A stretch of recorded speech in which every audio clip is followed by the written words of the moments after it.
Hello everyone, ఎలా ఉన్నారు అందరూ? It's been so long. ప్రతి ఇయర్ నేను ఏదో ఒక కేక్ రెసిపీ పోస్ట్ చేస్తాను కదా! అందుకే ఈ ఇయర్ నేను క్యారెట్ కేక్ రెసిపీ షేర్ చేద్దాం అనుకుంటున్నా. దీనికోసం first 114 cups of vegetable oil, 2 cups of granulated sugar, 1 teaspoon salt and 4 large eggs room టెంపరేచర్‌లో ఉన్నవి తీసుకోవాలి. అవి చల్లగా ఉంటే గనక కాసేపు వేడి నీళ్ళల్లో వదిలేసారంటే రూమ్ టెంపరేచర్‌కొస్తాయి.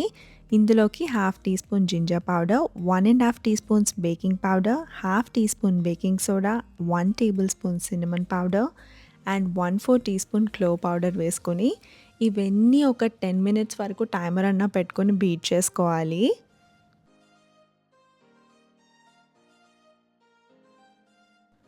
సో, ఈలోపు ఏం చేయాలంటే 1 ½ కప్స్ పీకన్స్ కానీ, వాల్‌నట్స్ కానీ ఇట్లా పార్చ్‌మెంట్ పేపర్ మీద స్ప్రెడ్ చేసుకొని అవెన్ని 350 డిగ్రీస్‌కి ప్రీహీట్ చేసి 6-8 మినిట్స్ వరకు వీటిని రోస్ట్ చేయాలనమాట. రోస్ట్ అయిన తర్వాత ఈ నట్స్‌ని సన్నగా చాప్ చేసుకోవాలి. ఈ నట్స్‌ని మనం ఇందాక ఒక మిక్స్చర్ ప్రిపేర్ చేసాం కదా! అందులోకి యాడ్ చేయాల్సొస్తుంది. ఇప్పుడు మనం ఆల్ పర్పస్ ఫ్లోర్ అంటే మైదాని మెజర్ చేసుకోవాలి. మనం 4 టియర్ కేక్ చేయబోతున్నాము. అందుకని 2 కప్స్ ఆఫ్ ఫ్లోర్ కావాల్సొస్తుంది. మనం డైరెక్ట్‌లీ కప్‌తోనే స్కూప్ చేసామనుకోండి ఫ్లోర్‌ని, ఎక్కువ ఫ్లోర్ అనేది వచ్చేస్తుంది టైట్‌లీ ప్యాక్డ్‌గా. సో, అప్పుడు మన కేక్ అనేది చాలా గట్టిగా వస్తుందనమాట. అందుకే నేను ఎప్పుడు ఫ్లోర్ మెజర్ చేయాలన్నా సరే స్పూన్‌తో తీసుకుంటా. అప్పుడు లూజ్‌గా ఉంటుంది గదా! సో, పైనున్న ఎక్సెస్‌ని ఇట్లాగా లెవెల్ చేసేస్తాను. లెవెల్ చేసేసి ఇప్పుడు ఈ తీసుకున్న ఫ్లోర్‌ని ఇందాక ఒక ఎగ్ మిక్స్చర్ చేసుకున్నాం గదా! అందులోకి కొంచెం కొంచెంగా వేస్తూ బీట్ చేసుకుంటాం.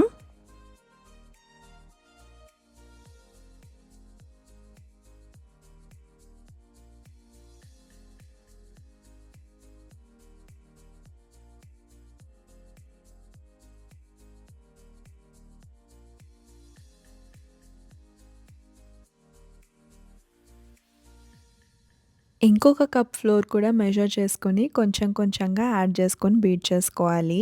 సో, నేను ఇంగ్రీడియెంట్స్ అండ్ ఎన్ని కప్స్ మెజర్‌మెంట్స్ అన్నీ కూడా కింద డిస్క్రిప్షన్‌లో మెన్షన్ చేస్తాను. డెఫినెట్‌లీ డిస్క్రిప్షన్‌ని చెక్ చేయడం మర్చిపోకండి. ఇప్పుడు ఈ మిక్స్‌కి మనం రోస్ట్ చేసిన పికాన్స్ యాడ్ చేయాలి. దాంతో పాటు ఒక 3 cups of freshly grated carrots కూడా యాడ్ చేసుకోవాలి. ఇవి ఫ్రెష్ అయి ఉండాలి. అప్పుడే కాస్త జ్యూసీగా, మాయిస్ట్‌గా వస్తుంది కేక్ అనేది. సో, ఈ 2 ఇప్పుడు జస్ట్ కలిసే వరకు కలుపుకోవాలనమాట. అంతేగాని ఇంకొక 10 మినిట్స్ ఆర్ 5 మినిట్స్ అట్లా బీట్ చేస్తూ ఉండొద్దు. జస్ట్ మిక్స్ అయ్యే వరకు కలిపితే సరిపోతుంది. మీరు గనక నేను చెప్పిన ఎగ్జాక్ట్ మెజర్‌మెంట్స్ యూజ్ చేసి, exact step by step process follow అయ్యారంటే డెఫినెట్‌లీ ఈ కేక్ ఫూల్ ప్రూఫ్ వేలో చాలా బాగా వస్తుంది.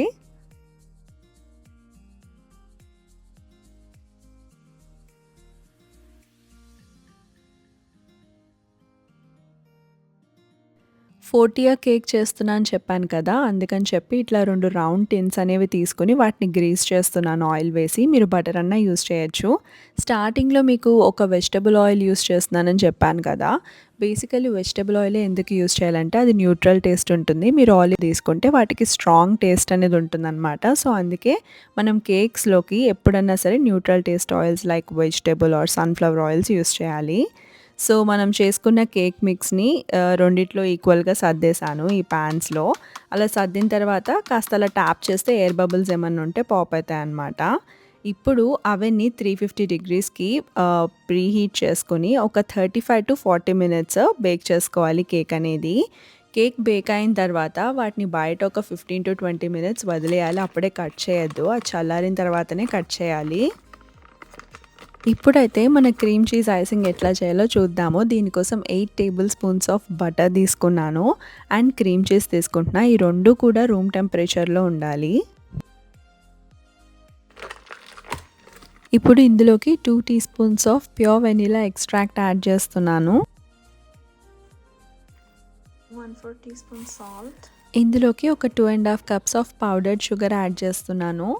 మీరు లైక్ ఒకసారి క్రీమ్ చీజీ ఫిల్లింగ్ చేసిన తర్వాత టేస్ట్ చేసి చూడండి. షుగర్ సరిపోయిందంటే ఓకే. లేదు ఇంకా మీకు కొంచెం స్వీట్‌నెస్ ఇష్టపడతాం అనుకుంటే ఇంకొక కప్ యాడ్ చేయొచ్చు. లైక్ 3 ½ కప్స్ టోటల్‌గా యాడ్ చేసుకోవచ్చు. నేను యూజువల్‌గా ఎప్పుడు 2 ½ కప్సే యూజ్ చేస్తాను. బట్ ఈసారి ఇంకొక ఎక్స్‌ట్రా కప్ యాడ్ చేసి చూసాను. నాకైతే కొంచెం స్వీట్ అయినట్టు అనిపించింది. 2 ½ కప్స్ అయితే పర్ఫెక్ట్‌లీ సరిపోతుంది స్వీట్‌నెస్. నాకు లేట్ అవ్వడం వల్ల కేక్‌ని లేయర్స్‌గా కట్ చేసి ఫిల్లింగ్ అంతా అప్లై చేయడం చూపించలేదు. లైక్ షూట్ చేయలేదు. సో, కేక్ అయితే చాలా బాగా వచ్చింది. డెఫినైట్‌లీ మీరు కూడా ట్రై చేసి ఎట్లా వచ్చిందో కింద కామెంట్స్‌లో నాకు చెప్పండి.